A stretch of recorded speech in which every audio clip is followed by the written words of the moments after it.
Good evening, everyone. This is Dan Green. Sorry to be late. I was actually on a different webinar. There were two links that came up in the go-to webinar, and one said Sunday, August 15th. The other one said the 17th. And I clicked on the wrong one and was talking to myself for about the past 7 or 8 minutes, which I knew no one was on, but I'm very relieved to see you guys are actually on, because it's hard to do a webinar for an hour by yourself. So apologize for being late, but glad you guys are all in attendance. So if you give me just a second, we'll get going here. And again, I apologize for the foul up on my part. Let's see. Tonight is Sunday, August 15th, 2021. Given that it is a Sunday, we will be doing cases from your case list.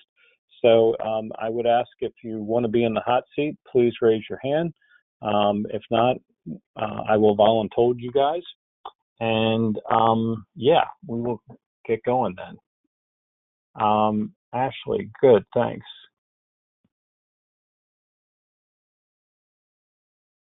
Let's see if we can get you unmuted, Ashley. Okay, up. Oh, hi. Hey, sorry about the mix up tonight. I'm better now. I was like, am I in the right room? Am I not in the right room? So, but we're good. We're here. It was going to be a long hour, me quizzing myself. Okay, so fortunately we don't have to do that. Ashley, refresh my memory. Are you a generalist or specialist? I'm a generalist. Okay, and you sent your list in, did you not? I did, and I believe that you should have them now. Last week they were. We do. Look at that. So something's working tonight. That's good. All right. Okay, in a second you'll see your case list. Oh, yeah. So, patient number 1 had abnormal uterine bleeding. Can you tell me what the POM-Cohen stands for? We did this already, didn't we? Oh, we're going to do it again for a second. Let's do it again. That's not the whole question, but go ahead. Okay, perfect. Okay, so POM-Cohen for abnormal uterine bleeding, the POM represents the structural causes of abnormal uterine bleeding. The Cohen represents the non-structural causes of abnormal uterine bleeding. Okay, can you give me an example of, or can you tell me or spell out the acronym and tell me what each letter stands for in the Cohen? Yeah, so C stands for coagulopathy, O stands for ovarian, E stands for endometrial, I is iatrogenic, and N is not otherwise specified. So can you give me an example of an endometrial cause? So an endometrial cause could be like endometrial atrophy or a very thin endometrial lining. Okay. So this patient had a hysteroscopic polypectomy. What instrument do you typically use when you're doing your operative hysteroscopies? I use the myosure. Okay. And what fluid do you use to distend the uterus? Did we do fluids already too? It has been done. I don't remember if we did it together, but it's normal saline is the distension medium. You may have done it with another candidate. I don't know. It's all blending together now. Okay, sorry about that. So what would be your fluid deficit cutoff? In other words, when you had a fluid deficit of what would you halt the procedure? My fluid deficit for an uncomplicated patient, I would consider to be 2,000 cc's. And I know that's below the absolute max of 2,500, but 2,000 is typically where I say, okay, we're done. Okay. And what about if the patient had cardiac issues? If the patient had cardiac issues, the cutoff would be 750 cc's. Okay. If you were using a monopolar resectoscope, what fluid would you use in that situation? Well, this is not something I've actually ever done, but my understanding is you could use glycine or sorbital. Okay. And any idea what the fluid deficit would be at that point that you would stop? I believe the fluid deficit for that kind of instrument would be somewhere around like 1,000. Okay. What would be the concern of a large fluid deficit with scopotar glycine? Do you know? You'd be concerned about cerebral edema. Okay. So if you had a patient, what about, would there be any electrolyte changes? There would be a hyponatremia. How would you treat a resultant hyponatremia, particularly if it were severe?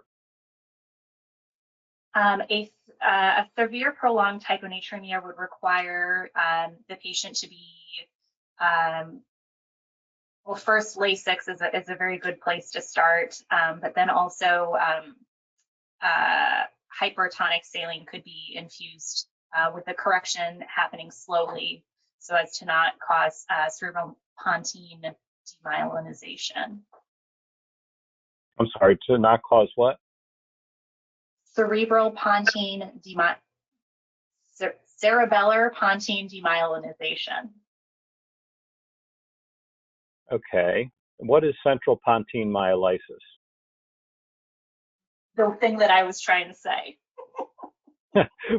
Oh, yes, what is it? So it's basically herniation of the brainstem beyond the skull, which could lead to obvious deficit, paralysis, and death. Okay, very good. So nice job, Ashley, and I'm sorry that it was a repeat for at least part of it for you. So you're absolutely right. The E is endometrial. Endometrial atrophy, chronic endometritis would be another one. And then you're right about your numbers, certainly for the crystalloid and even for the glycine or sorbital would be 1,000.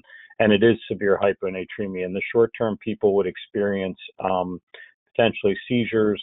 They could have, and other mental status changes. They can have cardiac issues, but usually it's the neurologic stuff that would show up sooner. And you're right, Lasix would be the treatment in an acute situation, but if it's been more than 24 hours for sure, you need to correct it slowly. And just as you said, regarding the central pontine myolitis. So the good news for you is— remember what that is called, central pontine myolitis. Okay. No, you're good. The good news for you is I'm sure we're not going to have too many volunteers, so I'll pick on you again for something maybe that we haven't done yet. So thank you. Thank you. Thanks. Okay, another volunteer, please. Come on, people. There you go. Hey, Tiffany, I'm trying to get it says there you go. How you doing? Good, how are you? Good. I'm sorry again about the foul up tonight with me being in the other webinar. But I'm so glad to see you guys. I can't tell you. Tiffany, refresh my memory. Are you a specialist? Generalist. Generalist. Okay. Let's do patient number 2. So she's a 30-year-old G2P1 at 40 and 3 days with PROM. She had a category 2 tracing with an intraamniotic infection. You induced her labor for the PROM. Intrauterine resuscitation, she received IV antibiotics for the infection, and you did a vacuum-assisted vaginal delivery. Apgar's rate 9, baby's weight was 3,000 grams. So what antibiotics do you use typically when you're treating a patient for chorio? I use ampicillin and gentamicin. Okay. And what about once the patient delivers? Do you stop the antibiotics or do you continue the antibiotics? How do you manage them? I give an additional dose of both antibiotics postpartum. Okay. And so this patient had a category 2 tracing. So what constitutes a category 2 tracing? I guess long story short would be if it doesn't qualify as category 1 or category 3. Category 1, you've got moderate variability, and the only decel that you could have would be early decelerations.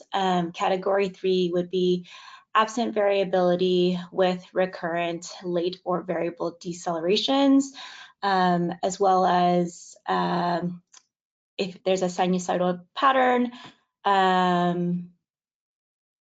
believe there's also concerns for bradycardia or tachycardia in there.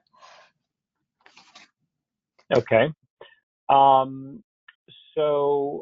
What intrauterine resuscitation do you attempt when a patient has a category 2 tracing? And how long would you tolerate it, so to speak? You can do maternal repositioning, fluid bolus. If she's ruptured, you can place an intrauterine catheter and do an amniotic fluid or amnio infusion. In terms of how long I would wait for, I think it depends on whether or not she's got, in terms of the first step I would look at is whether she's got moderate variability in accels. And if she does, and there is also significant decelerations, or significant recurrent decelerations, then I would observe and try to resuscitate for an hour. If she does not have moderate variability in accels and she has significant variable or late decelerations occurring with more than 50% of the contractions, and I am not able to improve the fetal heart tracing in half an hour, then I would move towards cesarean delivery at that point.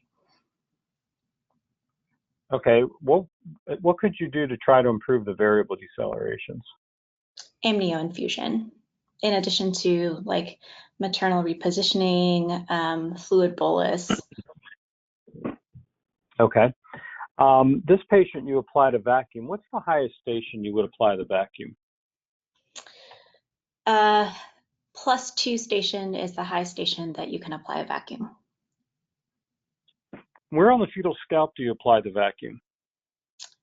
So 3 centimeters anterior to the posterior fontanelle. Okay.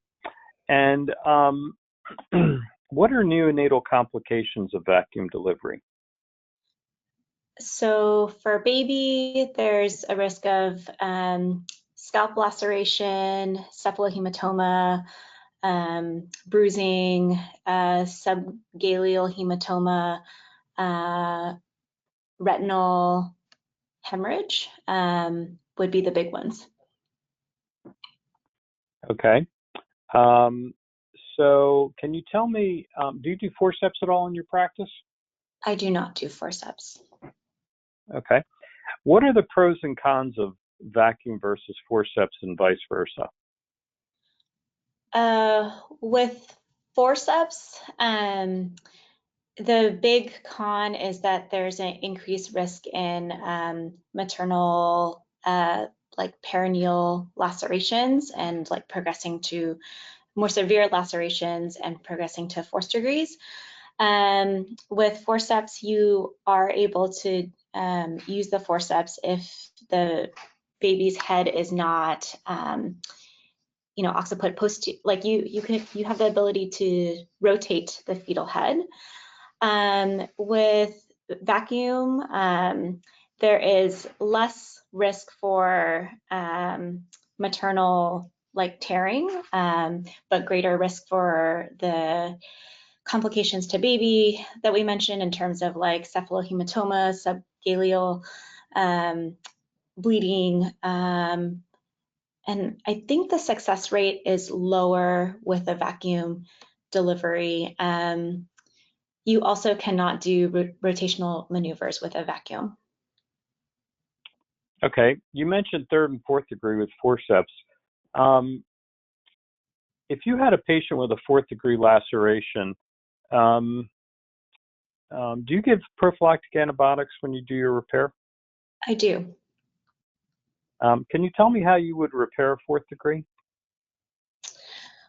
So a 4th degree is basically a tear through and through from the vaginal mucosa to the anal mucosa. And so I would start with repairing the anal mucosa.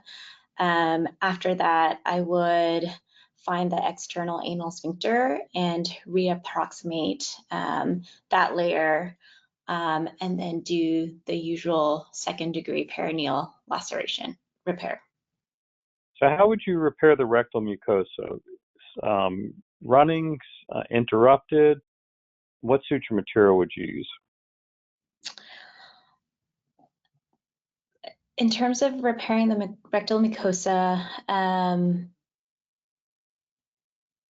I would do a running suture, and I have used 2-ovicrol in repairing the rectal mucosa. What about for the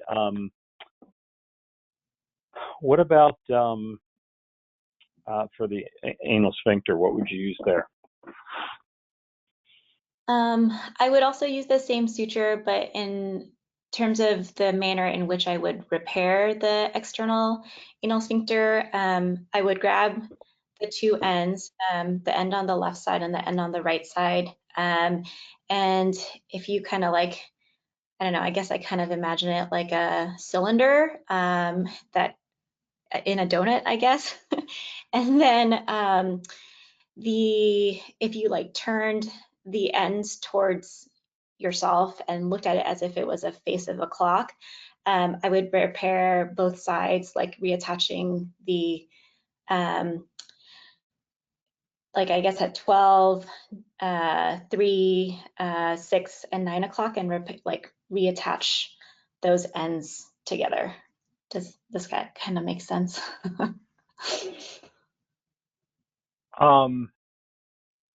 Okay. So what about, let's say you had a patient with a 4th-degree laceration, and and you do your repair. What instructions would you give the patient? In other words, what post-op direction would you recommend? So in terms of post-op counseling, I would discuss with her the importance of a good bowel regimen and avoiding constipation. So making sure that she's well hydrated, taking stool softeners such as Colace, other things that can help with that would be prune juice, increasing her fiber intake, and taking Metamucil. For perineal healing, I would recommend, discussing good hygiene, including use of a peri bottle, and, sitz baths can help improve healing of the perineum as well. I would discuss with her the high risk of the wound or like repair breakdown, and give her precautions if she's having discharge, out of proportion, pain, to follow up sooner rather than later.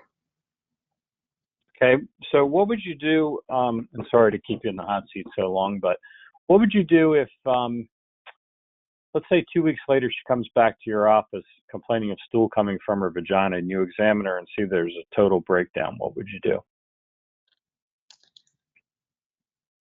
I would take her to the operating room and repair the breakdown. Wouldn't you be concerned that she'd be at increased risk for a re-breakdown, if you will?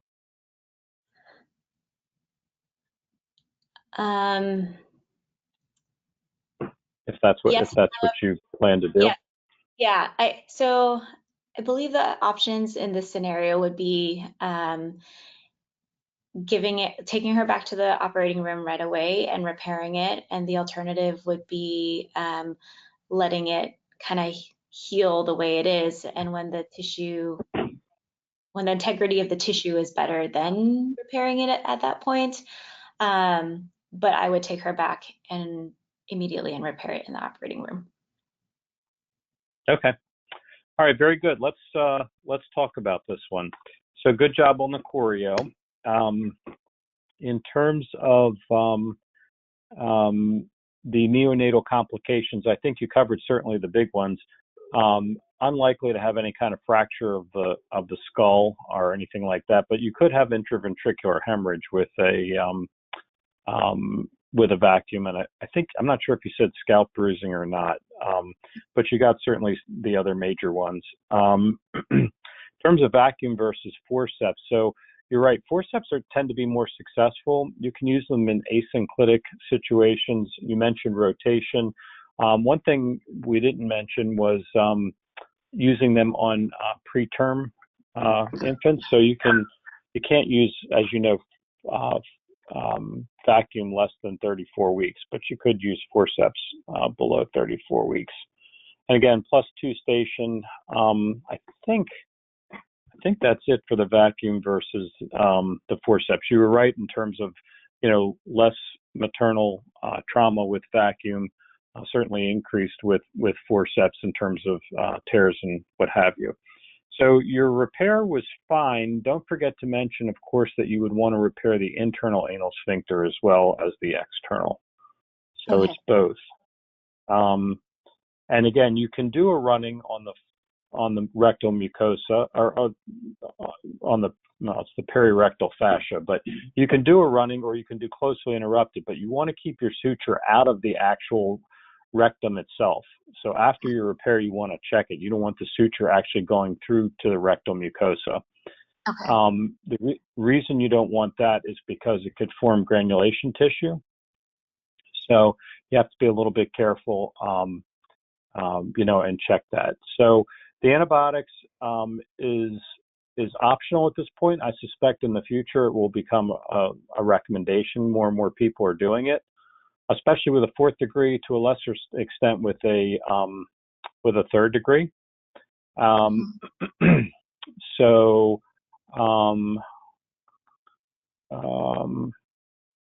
let's see. What was the other thing I was going to mention to you? Oh, so your bowel regimen I think you described was good. Now, if it breaks down though, and I think there's a pearl of excellence. It may be, 6 years ago at this point. Not sure how old it is.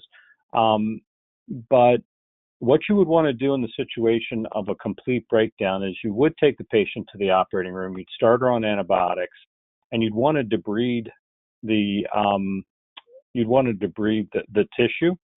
The whole idea is you're trying to get down to healthy tissue, but something caused the breakdown to occur. It could have been trauma. She could have put something in her vagina, for example, or she could have had an exceedingly large bowel movement, maybe constipation, what have you.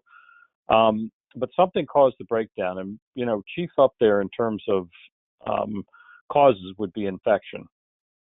So you want to make sure you're approximating healthy tissue, because if you don't approximate healthy tissue, it's gonna come apart again. And the more times you try to repair it, the more likely it is she's going to have permanent problems. So you would debride her, take her back in a day or two to the operating room, and you keep doing that every other day until when the tissue looks healthy. They do talk about waiting even up to a week, and then repairing it. Okay. So like a week of healthy tissue, and then you would go and repair it, because then you're sure that beyond what you've debrided is still, you've debrided down to healthy tissue. Let's put it that way. Gotcha. Obviously, you can't see microscopic seeding of bacteria, so you don't know that you're not going to take off a tremendous amount of tissue. You only have but so much to work with to begin with. So you want to take as little as you can, but till you get down to healthy tissue, or what appears to be healthy, but doesn't mean it's not seeded with bacteria because of the area that you're operating. Okay. In terms of the healing by secondary intention and then doing a revision 3 months later, that's what used to be done to these poor women. So this is actually an more advanced, sooner closure. So that's the point behind this one. Okay. Any questions? Yes. So I was waiting to hear no. Geez. in terms of suture, I mean, I'm very used to using 2-vicryl, but I guess like from your perspective, and you see more of these, like what suture would you recommend? So the 2-vicryl is certainly fine for the sphincters, but the 4-0 would typically be what's used on the rectal mucosa. Well, I'm saying mucosa, and that's really not precise on my part, on the perirectal or the rectal fascia. Okay. And then in terms of like when you debride and repair, and I'm just kind of curious too, like in that interim time, like, are there special things that you do for the patient? I mean, if it's, for example, if it's this breakdown of a fourth degree, like, are you just continuing with the bowel regimen while? So the bowel regimen, yeah, Okay. the bowel regimen as well as the antibiotics. I mean, certainly, definitely like a sitz bath, especially after she has a bowel movement. You want to try to keep that area as best you can as clean as possible. And to be honest with you, if this question came up as a board question, it wouldn't be inappropriate for you to say, that you would bring in a colorectal surgeon or you would bring in a urogynecologist, to work with you. If they're not available, if they say they're all on sabbatical in Rome or something, so be it. But it wouldn't be wrong or like, hey, you should do this on your own kind of thing if you mentioned that. Gotcha. Okay. I mean, because most of us haven't seen that situation. We've seen, I've never seen one acutely break down. Let's put it that way. I've seen, having broken down in the past kind of thing, but not repairs. Not saying that I couldn't have one. I just haven't personally, thank goodness, experienced one. So, gotcha. Okay. Pretty miserable for the patient, as you can imagine. Yeah. We good? Yes. By the way, guys, we will stop at around 9:25. I'm going to kick it back 5 minutes later because we started late. But to go over any questions, if anybody has any questions about cases that we did cover tonight. Thanks, Tiffany. Mm-hmm. Thank you. Okay, I need a volunteer, please. There you go, Ebony. Guys, you should all take a chance being in the hot seat. Tiffany can tell you how wonderful it was. Ebony, I'm trying to get you off mute. It says you're self-muted. There you go. How you doing? Pretty good. Ebony, refresh my memory. Are you a generalist or Generalist. are you? Okay.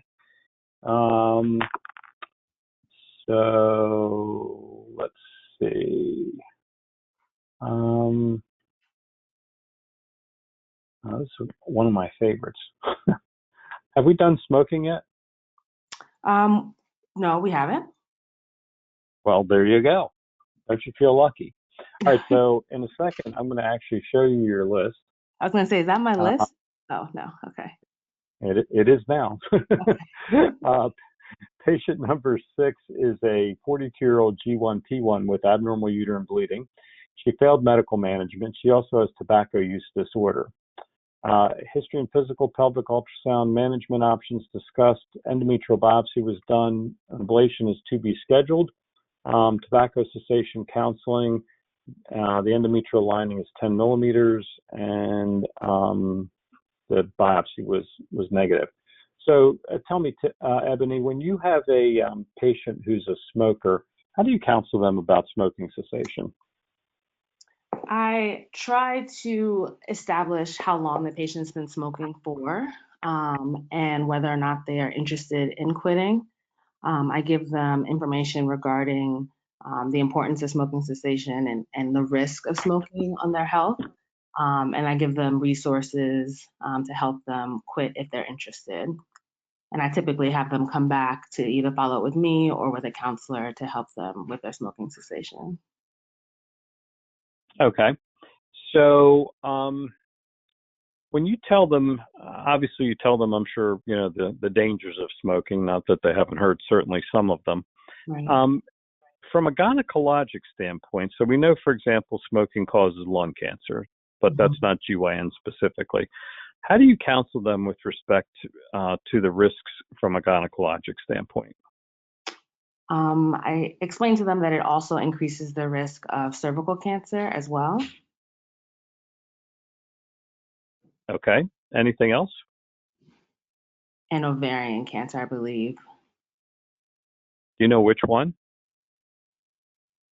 I'm not exactly sure at this moment. Okay. Any other concerns from a gynecologic standpoint? It can affect fertility. So for my patients that come to me that are interested in conceiving, I explain to them that tobacco use can decrease fertility. And then it also puts them at risk for blood clots if they're on other medications that also can contribute to that as well. And so for my ladies that want contraception and they're greater than 35 who are smoking, I explain to them that it limits their options for contraception at that time. So do you know how it affects fertility? I believe it affects the motility of the fimbria, the fallopian tubes. It decreases motility, which is necessary for for conceiving. Okay. In pregnancy, what are the adverse effects of smoking as it relates to pregnancy?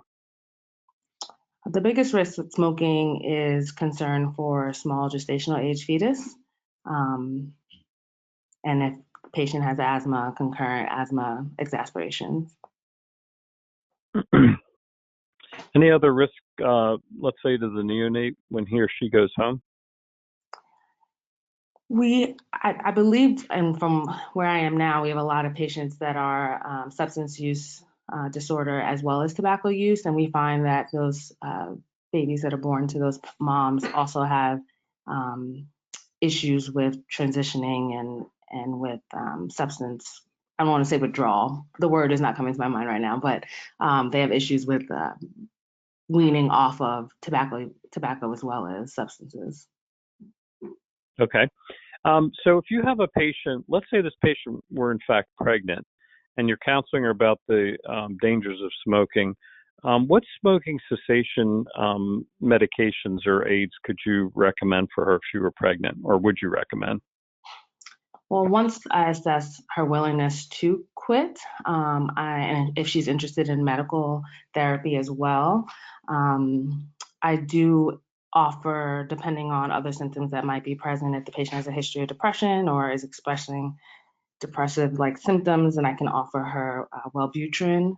And I typically try to stay away from tobacco products like a nicotine patch or gum, just because if they're still smoking, then they're receiving, in addition, more tobacco. Okay. What about chantix? Could you use that in pregnancy? I haven't prescribed it in pregnancy, and I'm not exactly sure there are studies available to the safety of chantix in pregnancy, but I can look into that. Okay. All right. Very good, Ebony. So I guess the example of this to you and to your colleagues on the call, not a rocket science type question on the one hand. On the other hand, it is something that they would expect you guys to be able to do. And it's kind of like when a well woman visit comes up, it's really frustrating if we can't score all the points on those, because it's like, this is stuff that we feel like we do, fairly regularly. We don't see the primary amenorrhea, thankfully, on a regular basis, but cigarette smokers, I'm sure you probably at least have a handful every week, if not more. Okay, so let's go over it. So smoking, I thought you did a nice job. So smoking from a GYN standpoint, you mentioned cervical cancer. You're certainly right. So actually any HPV-mediated disease, so cervical, vulvar, vaginal dysplasia, and of course cancer, they are at increased risk for, you mentioned ovarian cancer. You're absolutely correct. It's mucinous cystadenoma, in fact. They're also at increased risk for type 2 uterine cancer. So not your normal endometrial cancer. In fact, it's actually protective for that. But the type 2 uterine cancers are increased, in smokers. Bladder cancer, kind of in our neighborhood. Breast cancer is also increased. And then you mentioned infertility, and you're absolutely correct. It does slow the movement of the cilia. It's not the fimbria, but the cilia and the fallopian tube. So you're right concept, and certainly you get credit for what you said. So there's actually an increased risk in ectopic, or it is a risk factor for ectopics. The other way it actually works to reduce fertility is it decreases ovarian reserve. So these patients go through menopause on average about 3.5 years earlier than somebody who doesn't smoke. So between the combination, can make fertility more difficult. Also can put the patient at increased risk for osteoporosis because of the, again, earlier menopause. Trying to think if there's anything else. I think that covers from a GYN standpoint. From an OB standpoint, you mentioned small for gestational age, or which is absolutely correct. Certainly, growth restriction can be an issue with these folks. Placental abruption, increased risk of miscarriage, increased risk of FDIU are all increased. And the thing I was kind of looking for the neonate going home is there an increased risk for SIDS and also for having reactive airway disease, meaning the neonate, so pulmonary issues, asthma, and things of that nature. So I liked what you said about the wellbutrin, and you were spot on with not. A lot of people, if I asked them about what they would use in pregnancy, they'd say, well, the patch and gum.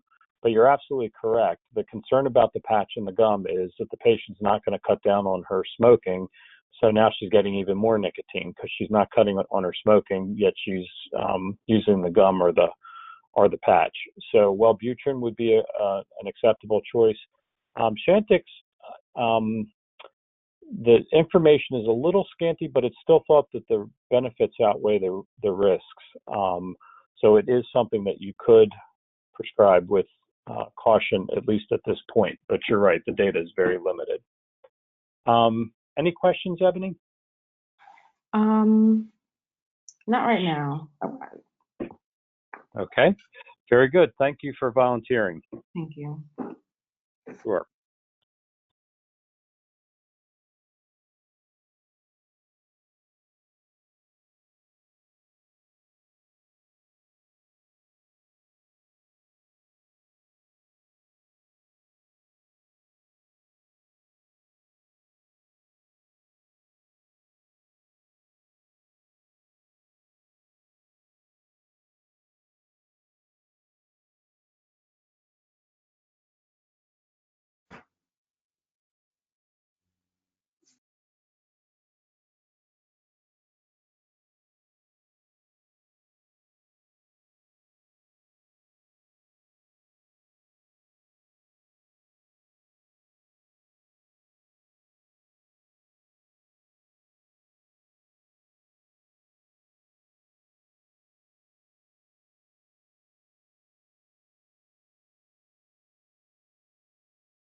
Oh, I can't hear you right now.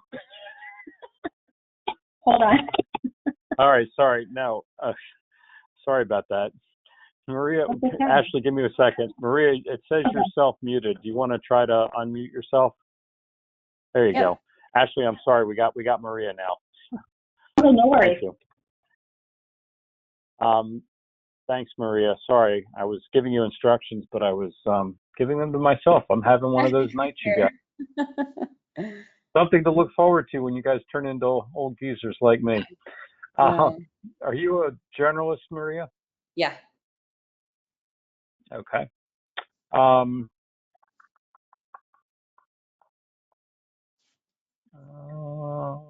see. Be just a second here. Chronic pelvic pain. Patient number 16 is a 32-year-old nulliparous patient with chronic pelvic pain who failed medical management. You did a diagnostic scope on her, and she had no pathology. First of all, what's your differential for chronic pelvic pain? There is a wide differential for chronic pelvic pain. You can include things that would be anything from GI to GU to GYN. So when I'm thinking about it, I try to divide them into those issues. For specifically to GYN, you want to think both, infectious causes, structural causes, I guess iatrogenic causes, I haven't perfected my spiel yet, but that's kind of the start. Okay. So this patient had chronic pelvic pain. When you have a patient with chronic pelvic pain, I know some of your workup is obviously based on the history that they give you, but in general, let's say the history is not necessarily specific for any one thing, but it's, let's say it's pain all month long, but worse at the time of first cycle. What would your workup typically consist of in that situation? I think you mentioned doing the history and physical, obviously, to start off with. I would like to get a transvaginal ultrasound and assess, for any structural issues. And, doing the physical exam, paying, good attention to see if I'm eliciting any pain while I'm doing any specific exam.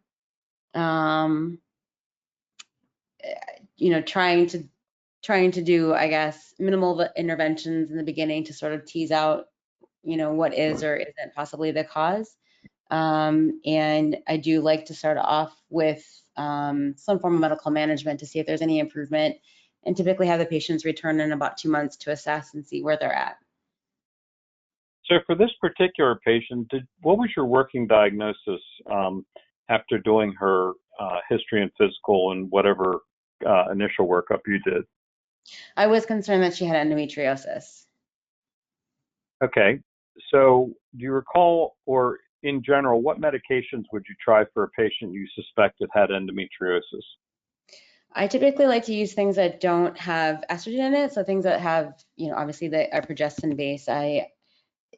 Before going to, I guess, hormonal medication, I do try, the NSAIDs, see if that works. They've typically tried it when they come to you and say, like the Motrin, the ibuprofen isn't working.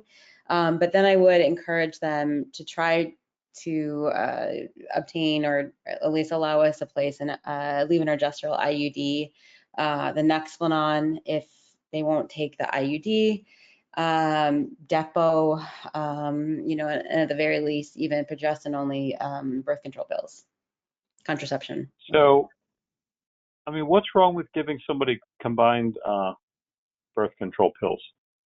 I believe the thought that the estrogen may cause that cyclical bleeding that is occurring due to the theorized, or I don't even know the word to say that, but the theory behind endometriosis being that there's endometrial implants in the pelvis and the abdomen or wherever it might find itself.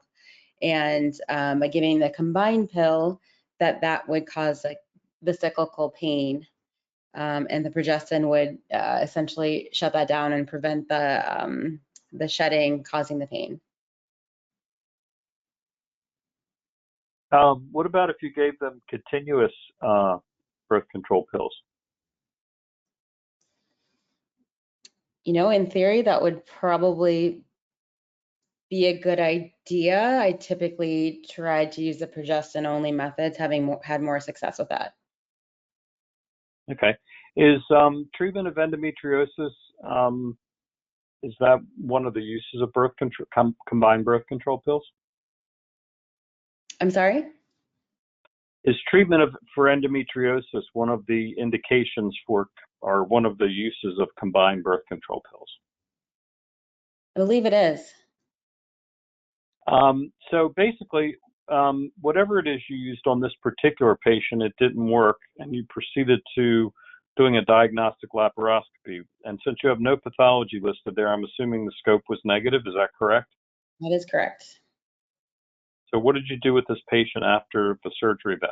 I don't mean in the immediate post-op, but I mean, what did you do as far as your pain goes?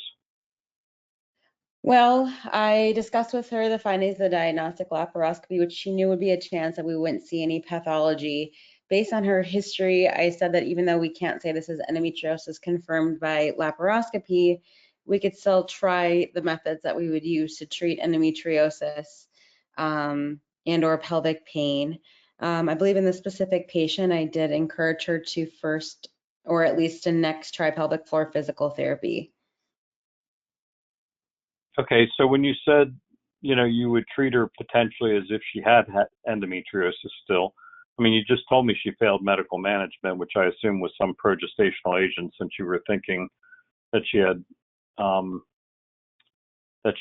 endometriosis in the first place. So why would you think it would work now? Well, that's a really good question. In this specific patient, she came to me almost asking for a diagnosis and requested a diagnostic laparoscopy. So when I was counseling her, I said we need to try the medical therapy to see if this improves your pain. So she knew going into the procedure, after we had tried for a couple of months of medication, that the laparoscopy may or may not confirm endometriosis. So I don't know if there was more or less a placebo effect in having the procedure, but at that point she was willing to try other modalities of medication. Oh, so she refused medical management? She tried the Nexplanon and would try nothing else. Okay. I mean, did you consider getting a psychiatric evaluation on this patient? No, I did not.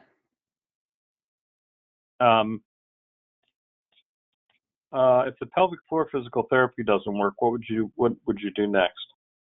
Or what other options would be available to her?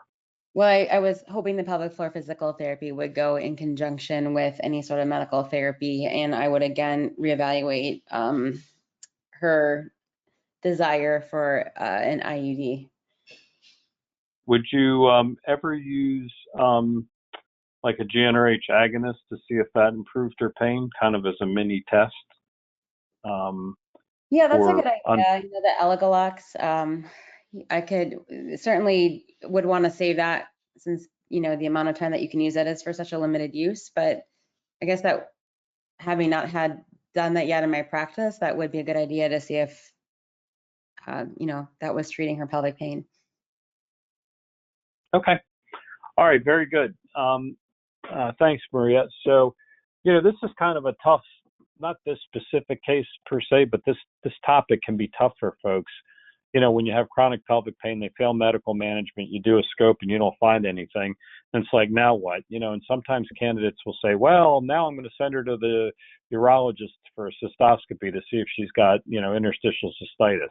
Or I'm going to send her to GI for a colonoscopy, possibly because, maybe she's got irritable bowel syndrome or who knows what. But not that you diagnose that on colonoscopy per se. But so it's really, and then, the examiner responds, well, if that's the case, why didn't you send her before you, stuck a scope in her belly button?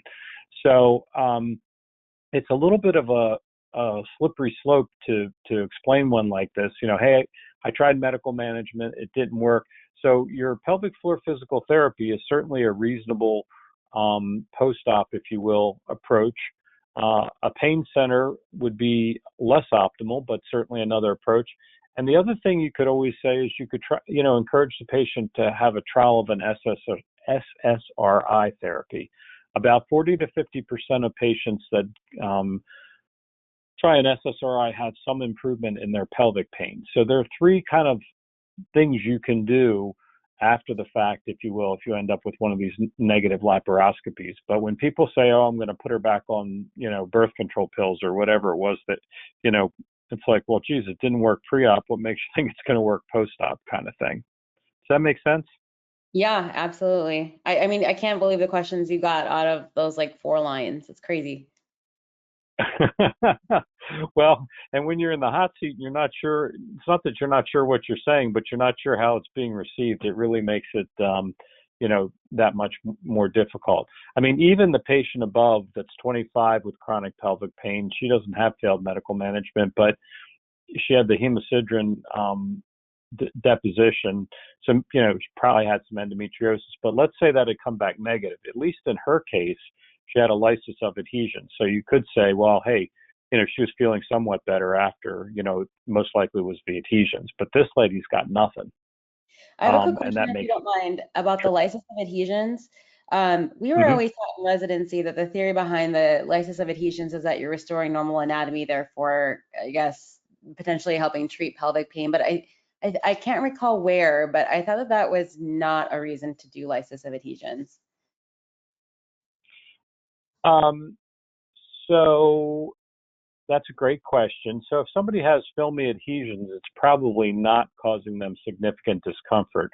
You know, lysis of adhesions is a little bit of a tricky thing. If you have somebody that's got, you know, some pretty decent adhesions, especially if it's distorting the anatomy, then you may buy them some significant pain relief. You know what I mean? Like if that ovary is plastered to the sidewall and can't move kind of thing, you can imagine she could have dyspareunia, for example. So it really, it depends. But, you know, if somebody has some of these like super filmy adhesions, probably not doing a whole heck of a lot. Okay. So I won't sound silly if okay.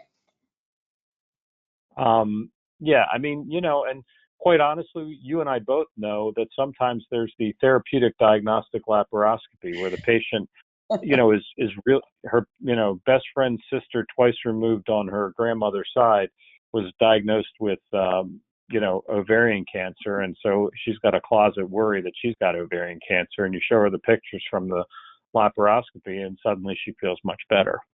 Yeah. So, and again, I'm not trying to minimize it or whatever. I mean, we all worry about certain health things, you know. Right. So, you know, sometimes those kinds of things, the pain gets better. Yeah. Very good. Thank you for volunteering. Sorry, I had trouble getting you off mute. Actually, I had no trouble getting you off mute. I had trouble telling you I had unmuted you. No problem. Thank you. Thanks. Okay, we are at 9:30, so let me just pause for a second. Does anybody have any questions about anything we talked about tonight, or in general questions, board-related questions? I know you guys got that email from ABOG regarding the change in the test structure a little bit. Any questions? I don't know that I'll be able to answer them, but I'll give them my best. Okay, let me just tell you what I do know about the change. I can tell you that in May, ABOG, I think it's ABOG, or maybe it's the DO organization, but the DO candidates who are choosing not to go through the certification of ABOG, I think they're being certified by their DO. I don't know, I'm not 100% sure, but I do know that there is a separate exam where they don't actually necessarily have to prepare a case list and all that kind of stuff. The DO exam this May was given virtually. So I do know that the candidates had to download some special software on their computer. I'm not sure why or whatever. I think the suggestion was it was somehow going to be quote unquote more secure. So I know ABOG is going to have you guys configure your computers, and they'll provide more information as we get closer. So from what I understand, it's going to be just like the boards were, but instead of sitting across from them, you'll be sitting, I think at your home or office computer, and again with this special software, and you'll still have the two examiners at a time. That is my understanding, but again, I have not heard this from ABOG. I'm only putting together what I did hear from ABOG with what was happening with the DO folks. So if any of you guys have any friends that are DOs that took this in May, they'd be able to tell you kind of exactly what the software was and how it worked. And I suspect that's exactly what ABOG will do as well. Okay. I'm glad they're not doing written for you guys' sake. I'm not sure that the written is necessarily any favor for the folks that took it last year. Any last minute questions before we wrap up? Okay, Tiffany, hang on one second. Okay, Tiffany, I'm trying to take you off mute. It says there we go. Oh, try one more, there you go. If possible, I was just wondering if I could run one of my OB cases by you, because as I was looking at it, I realized that this lady was delivered at 35 and 2, and now I'm thinking, how am I going to defend this? Okay, so Tiffany, I'm happy to talk to you about it, and I'll take you back on just a second. Let me just, because I'm going to get Ebony's question. That way, if anybody wants to drop off, they can, or if they want to stay and listen to your case, they can do that as well. Hang on one second. Okay. Ebony, I'm trying to take you off mute. It says you're self-muted. There you go. Hey, just quick question. I know our case list and everything is due tomorrow. No judgment. I'm still working on mine. Does anyone know if there's a specific time that it needs to be in by? I'm not sure. And if anybody else does, please raise your hand. I suspect it's by close of business, but that is a complete guess on my part. And remember, their central time in Dallas. And you know there is the late submission but I think you have to pay a fee or something. Yeah. So that is always if you really need extra time. Yeah, that was sent, I think on Thursday, and they said August 16th at 11:59 CDT. Oh, Okay, thank you so cool. much. Thank you. You just bought yourself an extra 6+ hours there, Ebony. I'm just kidding. Great. All right. Hang on one more second, Tiffany. I got one more question here. Maria? Not to be a freak, but 11:59, I'm assuming like PM, correct? Like close to midnight? Yes. Okay. Yes. Thank God. Central time. Okay. Okay. Any other questions before? Let's see. We got Ashley's got a. Yes, it's midnight, but I don't know what time. Thanks, Ashley. Okay, last call for questions. You guys can stay on and listen to this case, or you can drop off. It's up to you. Tiffany, let me pull up your list. Do you know what patient it was? Yeah, it's the OB case list, patient number 11. All right. Give me 1 second here. 35 and 2. Okay, so just for those, since we still have some folks that are listening in, so we'll make it worth their time as well. 30-year-old G1P0 at 35 and 2, oligohydramnios, variable D cells on NST, gestational hypertension. She had fetal intolerance to labor. Ooh, hate that diagnosis. Category 2 tracing, preeclampsia. So you gave her steroids, antenatal surveillance, induction of labor, failed intrauterine resuscitation, and primary low transverse C-section. 8-9 APGARs, 2490 was the weight. So what's your worry here?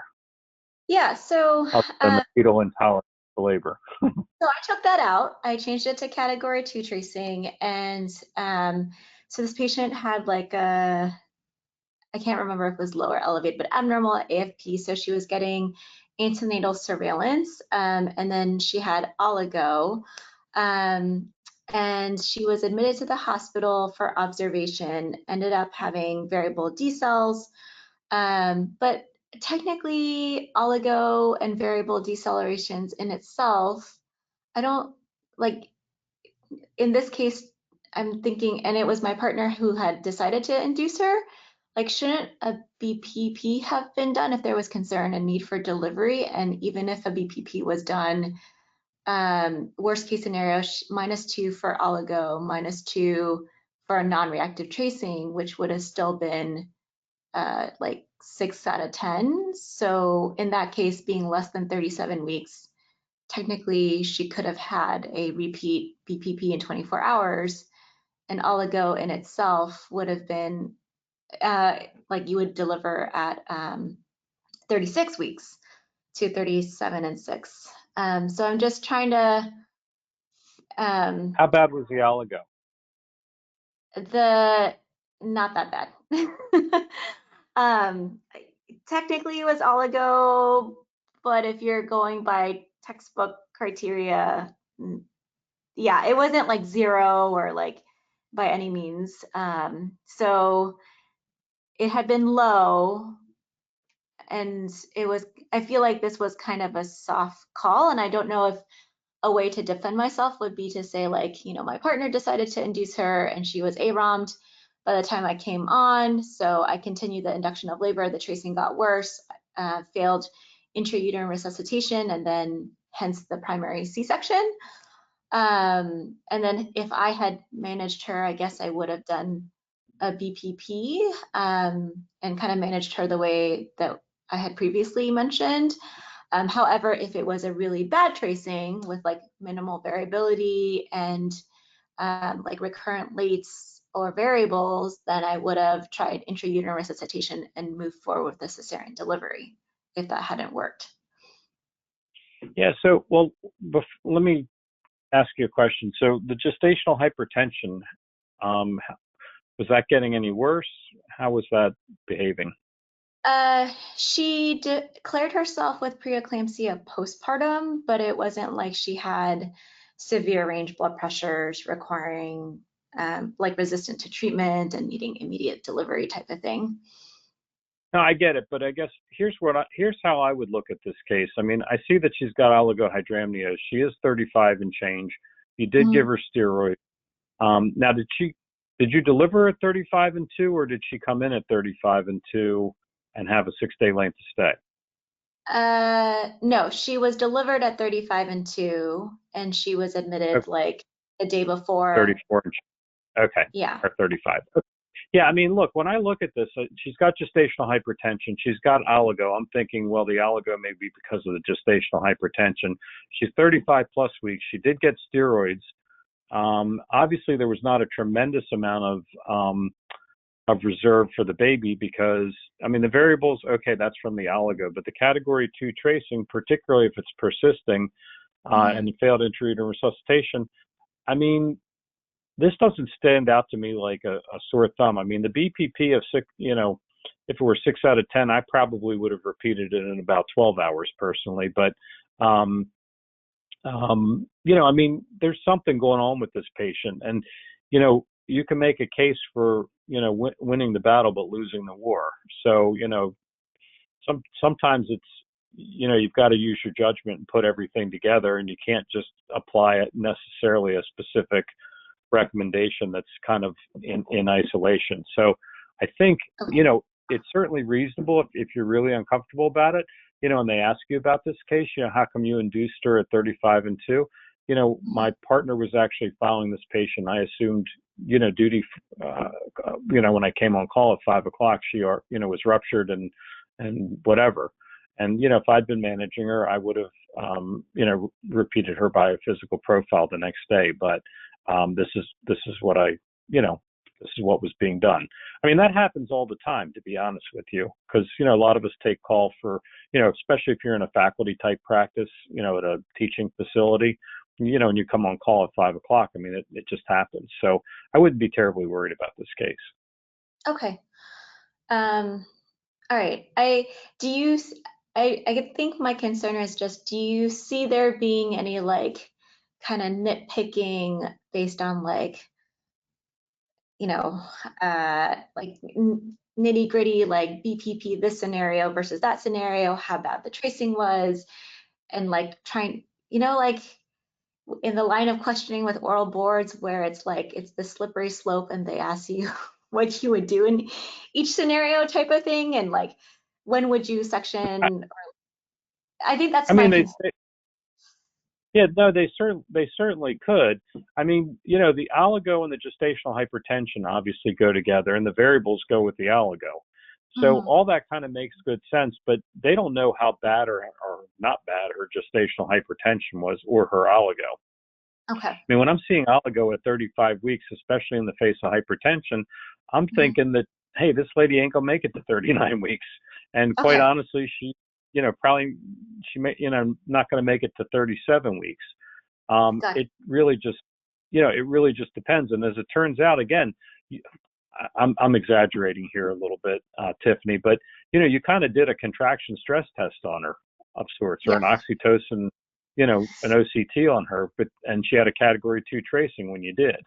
So, I mean, we could look at it the other way and it's like one of these, oh, thank goodness, we kind of caught her in time. We didn't end up with an FDIU. Okay. All right. Cool. Again, when you know all the details, sometimes we get that much more paranoid. But if, as somebody who doesn't know all the details here, but just sees the oligo and the hypertension, I mean, it kind of all goes together with me. And I'm thinking the oligo is worse probably than maybe it was. Okay. Because I'm seeing the variables, I'm seeing the category 2 tracing. So I'm thinking, good thing they moved when they did. Gotcha. Okay. All right. And then one last kind of unrelated question. I think in like the caseless defense talks, Dr. Shamroth talked about how like you can put the most concerning or like, yeah, the most complicated case first, but I just wanted to confirm, I don't think that's really an option, right? Because they're broken down by categories. So it's not like you can really put the most complicated case first if it doesn't follow that category order. Yeah, I have to confess, I don't know with the ABOG software if they let you move categories. Do you know what I mean? Yeah. So in other words, could you put your breeches as your first category? Just making this up. I don't know that they do or don't. Do you know? I don't think that's an option. It's kind of it kind of just populates based on the categories that you enter the patients So in, it's preset. and then You think? yeah, You there's think no category order? yeah. Okay. Again, All right. What you would want to do is then make sure it's one of the first two patients, if you can, in a particular category. Okay. But again, I don't know. I that was good in the day, but I don't know that that's absolutely critical anymore anyway. Fair enough. Okay. Thank you. Very good. My pleasure. All right, guys. I think we will wrap up. I appreciate, so let's see. Yes, it's been Central Standard Time. Yep. Thanks, Ashley. All right, guys. Well, hey, I appreciate you hanging in there. And again, I apologize about the late start and sorry also for keeping you late. I will look forward to speaking with you guys coming up